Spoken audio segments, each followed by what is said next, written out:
গোপালগঞ্জের কোটালীপাড়ায় অসহায় মাহমুদা বেগমের বসতঘরে অগ্নিকাণ্ডের ঘটনা ঘটে।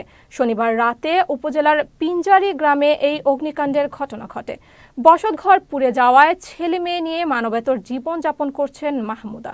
পিঞ্জারি গ্রামের মোকাররম হোসেনের স্ত্রী মাহমুদা বেগম স্বামী মারা যাওয়ার পর থেকে বাবার বাড়িতে বসবাস করে আসছেন।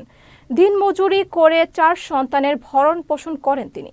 মাহমুদা বেগম স্থানীয় প্রশাসন সহ সমাজের বিত্তবানদের কাছে সহায়তা কামনা করেন।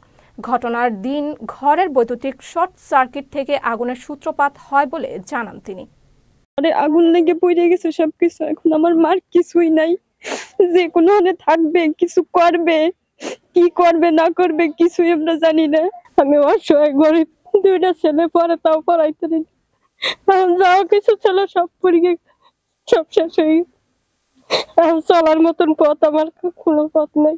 এখন কিভাবে চলবো? আমাকে ঘুমানোর মতো ব্যবস্থা নেই, পরনের কাপড় ছাড়া কিছুই নেই। থাহে খুব অসহায় পিতা, 2টা ছেলে মেয়ে পড়ায় খুব কষ্ট করে জমিতে কাজ করে খায়, পাড়া পড়তে একটু দেখি সময়তে আবার দেখতে পারি না, খুব দুঃখ কষ্ট করে খায়। এদের এই ঘরটুক বাদে আর কিছুই ছিল না, তাদের সেই সম্বলই ছিল ঘর, বাইরে এদিক ওদিক সব মিলিয়ে কোথাও তাদের কিছু নাই থাকার মতো। যে আজকে যে শীতের রাত্র তারা যে কিছু গায়ে দিবে পরনের কাপড় বাদে তাদের কিছু নাই।